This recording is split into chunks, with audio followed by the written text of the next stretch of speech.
You are listening to the Scars and Guitars podcast. My name is Andrew Mackay-Smith, and this is my conversation with the wonderful guitarist from Primal Scream. His name is Andrew Innes. The purpose of the conversation was to promote the band's then upcoming tour of Australia, which was in February of 2018. Let's hear what Andrew has to say. Here we go. Hey Andrew, it's Andy Mackay-Smith calling. How you going? I'm good, thank you. How are you? Oh, I'm good, mate. Good, yeah. How's the Aussie phono grind, as I like to say, treating you? It's not too bad, to be honest. I hate to say it, but Australians are much more fun to talk to than the English. I'm glad. How many of us have you spoken to? How many of us have you spoken to today so far? Oh, it's only one so far, so... Okay, cool. No, that's good. All right, mate, no worries. Well, look, I'll kick things off because I think you got a few You've after got me. a Scottish name? I do, Sorry? mate. Yeah, I do. Yeah, my grandfather was from Scotland, yeah. Right, good. Yeah. Oh, well, we'll be all right then. Yeah, I'd like to get over there someday because I've got relatives over there, but since my grandfather passed away about 20 years ago or so, I've lost contact. Well, he lost contact with him because he's not around, but I never got around to sort of getting names and addresses. Have you never been? No, I haven't, and I should go back. You should definitely go just to see the Highlands. Yeah, look, you should go once just to see, but go in summer. Don't come over now. Oh no, I won't, mate. Yeah, what I'd like well, to do. Sure, winter going. Oh, sorry, no, you go, mate. Sorry. It's so beautiful, the Highlands. It's worth a visit. Well, it's part of my family lineage, isn't it? And it's nice to connect with that. And I think the other thing I'd like to do is watch a rugby game, Scotland versus the Wallabies over there. Actually, that's something I'd be really excited to watch. Who'd you be supporting, though? Oh, we'll guess. Wallabies. I can't go against where I'm born, mate. I'm sorry. I've got a soft spot for the Scots for obvious reason, but I'm a Wallaby through and through.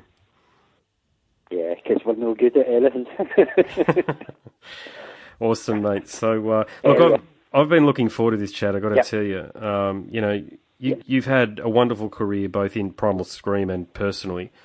But, mate, when you look back over the past 35 years of your own recorded music history, what comes to mind? Oh, God, that's a hard question. God. I don't know. I guess it's what we're doing now or something. We've been involved in writing some songs, and it's always seems to be... I guess that's why we keep going, is because it's always what you're doing now. You've always got a tune in your head. You're always thinking, well, can I get another bit for that bit of the song, or should we do the song like this? And that's what music always is to me. It's normally what's going on right now, because that's what takes up your time, and rather than...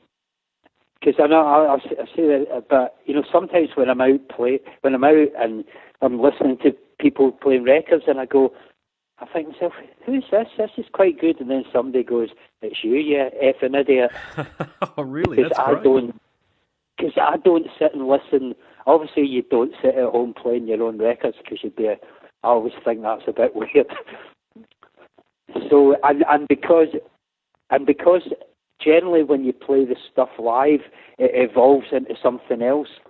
So the recorded version doesn't sound like the live version to me anymore. So if I hear the recorded version, it kind of confuses me. I'm like, who's that? No, I've had that quite a few times. There was one from I was in some shop, and I thought, oh, that's the Stone Roses, and it was something off our first record. Oh, wow, that's incredible, yeah. I know, and I was like, God, it sounded like the Roses to me. And then I realised what it was. So... No, that's fantastic. You've got that distance between what you've recorded and what you're listening to, and I find it especially interesting that you listened to a song and you didn't realise it was your own, yet you were a fan of it, because I talk to a lot of musicians, and sometimes quietly they'll say, look, I'm sick of my own material, especially the classic stuff that the fans love. Yeah. Well, you see, that is a poison chalice in a way, because it does, because you think, sometimes you go off a song, but if it's a song like with us, like Move It On Upper Loaded, you're kind of in trouble then, because people really want to hear that. And but I found a set list of ours from 2000 where we didn't play anything off Screamadelica, and I was just thinking, God, we only played Exterminator songs, and I was thinking, God, that's brave, because you couldn't really. We could probably get lynched now if we tried. Yeah, yeah. Actually, but at the time, it was definitely, it was a thing, an albatross around our neck. That, you know, we were trying to move forward and move into Exterminate, and people are still, we want happy, loaded. We want the happy side, and we weren't feeling it, and it was hard. And I like us for doing it. I think it was good that we did that set, you know. Well, I think we played Move It On Up, and that was it. And there was nothing else. It was all Exterminator, which, you know.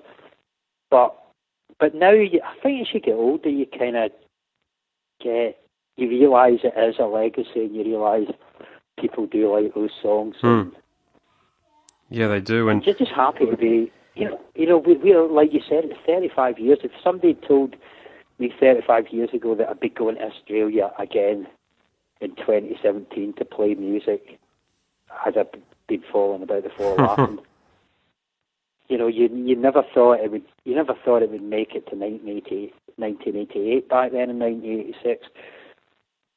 So I guess you just feel lucky you're still going, and you know, people want to hear these songs. So, and they are good songs now. They're good. Sorry. Yeah. No, I just said the same, mate. Look, what you're saying is resonating big time, because I first got into the band through the album from 1994, Give Out But Don't Give Up. But I don't think I would have been able to get into you guys if it wasn't for the buzz that was created around Screamadelica, which was around 1992. But, you know, just going back to Give Out But Don't Give Up, because I'm very familiar with that album, how much pressure did you feel, from the record company to recreate the success of Screamadelica on that one? Well, to be honest, we didn't really have. It was weird because we'd done the whole big Screamadelica tour, and we were worn out, and Screamadelica, although we'd used up every idea, because although it's the first commercial success, it was a third album. So by that time, you don't have any songs lying about, you don't have anything. And so suddenly it was, where's the next album? The usual record company thing is, you come off the world tour after a year and you just want to sit back and relax, and somebody goes, where's your new album? You go, well, we haven't got any songs. And so it was quite hard. It was quite hard. I always say it's like pulling your own teeth out that album in a way. Okay, yeah. But if there's a good thing in it for you though. If you like that album, I found when we first went to Memphis, we recorded Give Out version and Tom Dowd did some mixes that we didn't really use the original mixes, and I found a cassette tape of the original Memphis mixes, and I think we're going to re-release it. Sony are going to re-release it next year. Excellent. And it's actually the mixes that we did down in Memphis before George Clinton or anybody did the sort of remixes. Yep. Yeah, cool. So there's a treat for you there. If you like that album, you'll love these original sound of it. I don't think people realise that the title track was also written by George Clinton. It was like a collaboration. No, is that right? It was a collaboration. Yeah. Oh, sorry, it's a collaboration. Sorry, I meant to say that. Sorry. Yeah, it was a collaboration. Yeah. How did that happen? How did that come about? Christ, I don't know whose idea. Somebody, I think it was somebody up the record, Creation, maybe one of the Abbott brothers, just went. I think he might have been trying to license some George Clinton stuff, and he just went, why don't you ask George if he'll do a mix for you? And we just thought, that's a great idea. So we did. I think he did Funky Jam first, and we liked that so much that we got him to do. I'm pretty hazy round about this LP. You're quizzing me in the wrong stuff. Sorry, I'll dive deep on some things. Yeah. But that's why when I found the original Tom Dowd mixes, I was like, I wonder what these sound like. And they sound. I don't know why we didn't put them out at the time, but they sound really Memphis-like, which is not surprisingly considering they had all the Memphis boys on the record. But it'll be a treat for you when it comes out. I think you'll like it. Yeah, no, you're not wrong, mate. Thanks for giving me the heads up on that one. And look, I remember getting into Vanishing Point, but like to your point, I remember thinking Exterminator was very different for you guys. It actually, I think Exterminator, you're actually ahead of your time on that one there. So yeah. No, I agree with you. I think we were kind of ahead of the time there. We were just in a good. I kind of think they're a trilogy. Now looking back, because you've got time between it, like Vanishing Point, Exterminator, and the Evil Heat, are kind of that trilogy that came out. We just got our own studio. I mean, we went in a right good run of, doing stuff. It was a really good run, and they've all got, they've all got that sound quite well. They're different, but I just feel as though there's a narrative thread through them. With those LPs. Yeah, that's it. Will there be much material from Exterminator that's performed on the Australian tour? I've not got that far. Oh, fair enough. I'm terrible. I mean, I said totally. I normally it'll be the rehearsals the day before. Will be, I don't know. I guess we'll play some of it. Yeah, it's a fair good enough. record. And your guitar playing, mate. Tell me a little bit about that, because I never felt as though you were given enough credit as a guitarist in the scene. You know, it was sort of like you're a part of a block of bands, including the Black Crows, where the musicianship, I think, it was there. There's no question about that. It's highly technical playing and a lot of feel in the playing, but it was overlooked and you didn't feature in a lot of guitar magazines. Is there a reason for that? I don't know. They never asked us. I think we only ever get asked to do one guitar mag. I don't know if people just think because, they think, they're electronic or something, that they don't actually listen. Because between me and the original guitar Robert, I mean, he was incredible. We were kind of what made us work well together. We were opposites. Yes. He just, I could dig in and do the business, but he'd just pick up the guitar and come up with something really lyrical and beautiful. And so we worked well together in a good thing. Who inspired you to play the guitar, mate? Who inspired you early on? Oh, God. Early on, I guess it's the best one for learning. There was this Who compilation, Meaty Beaty Big and Bouncy. So I liked Pete. I really like Pete Townsend because it's aggressive and it's angry.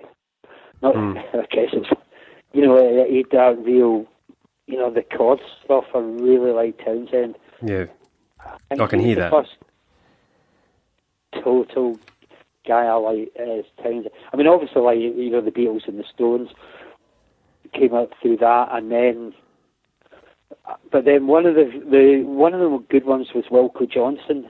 I really liked him because when everyone's big brother was into Genesis and Yes and all that stuff, that Dog Feel Good record, I really liked that. And then obviously the punk bands, but I could play before punk happened. So I guess it's just Who, Beatles, Kinks, all the classic British guitar players.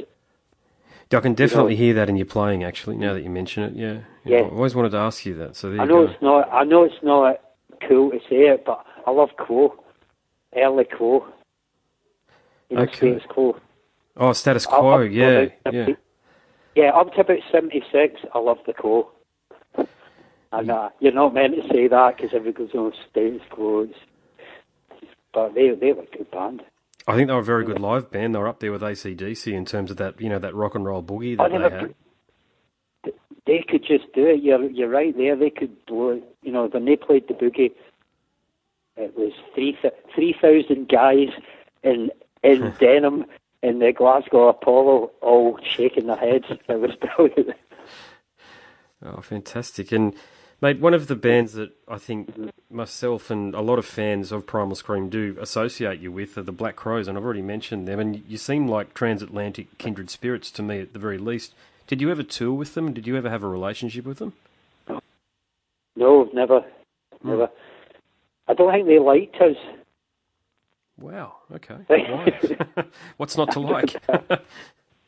I don't know. I think there was something there, but I don't know. Yeah, I know. I guess we still had that thing in that 70s rock swag, that sort of swagger that's kind of, it's quite hard to capture, and it's gone from guitar music, that swagger, because I suppose kids don't learn off Jimmy Page and learn off, you know, Free or, like you say, the DC.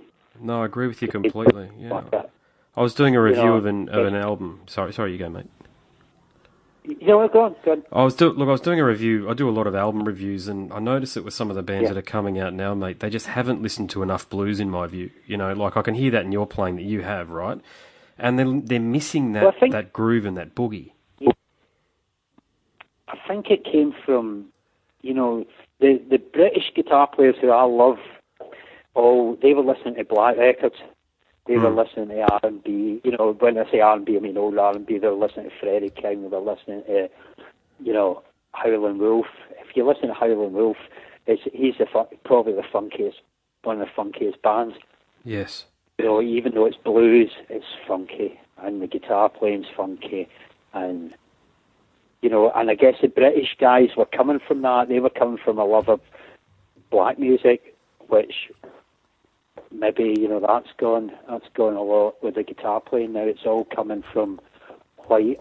I say white music, going to sound like it's maybe guitar players who growing up with white. Yeah, I know exactly what you're saying. Yeah, maybe they just like U2 or something, which is, you know, nowadays, I don't know what they're like, but they're not.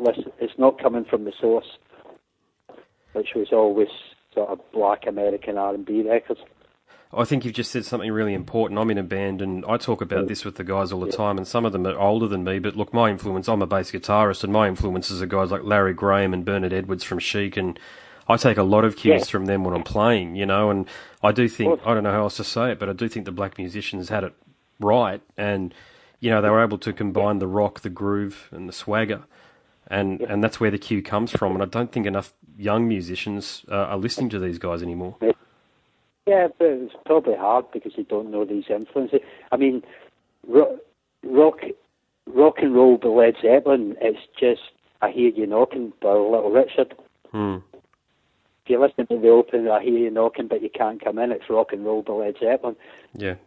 But that's Zeppelin are trying to, probably they were jamming out their favourite Little Richard record and then changed the words. Thought, we've got something here. You're probably right, but mate. That's how you make music. You know, that's how you make music, is you. But it's coming from that New Orleans thing. Zeppelin's rock and roll's coming directly from New Orleans. So yeah, mate. This chat has been. And then I wanted to play like Jimmy Page, so I'm listening to, not knowing until later on that you're actually listening to somebody trying to be from New Orleans. You don't realise till later when you're actually a musician. You go, they've just nicked that. Yeah. You know, but that's great. That's how music's made, isn't it? It is. Yeah. Well, you know, we all. I can't remember if it was Van Halen or Angus Young who said it, but you know, we're all stealing other people's riffs and ideas, and you know, and we're just sort of recreating them in our own way. He said it in a completely different way than I've just mentioned it there, but it's what we've got to do. It's all been written before. No, that's what music is. And that's how you just kind of set it to your environment and your year, and you basically take what you love and you rechannel it. And that's what great music is. It's not. Nobody ever says anybody's original. Well, you are original because you've changed it for your time and your place, and hopefully you've made it. You know, you put your own stamp on it. But no, agreed, Jay. Mate, I better wrap things up, unfortunately. Believe me, I could chat for another hour to see what it sounds like. Sorry, there's only 20 minutes of chat. No, it's been fantastic. Thank you, yeah. Great, okay, I'm glad you're all right, and I'll see you. Are you coming to the show then? Yeah, I'll be in the Brisbane audience, mate, so I'd love to catch up with you and have a beer, actually, if we could arrange it when you come down. Yeah, okay. All right, so I might reach out to John. Enough. Yeah, I might reach out to John nearer to the date, mate, if that's okay. Yeah, and we can continue our chat. Brilliant. Thanks, mate. All the very best, Dave. My name's Andrew Mackay-Smith, and this is the Scars and Guitars podcast. That was my conversation with Andrew Innes, who is the guitarist in the band Primal Scream. Thanks so much for listening.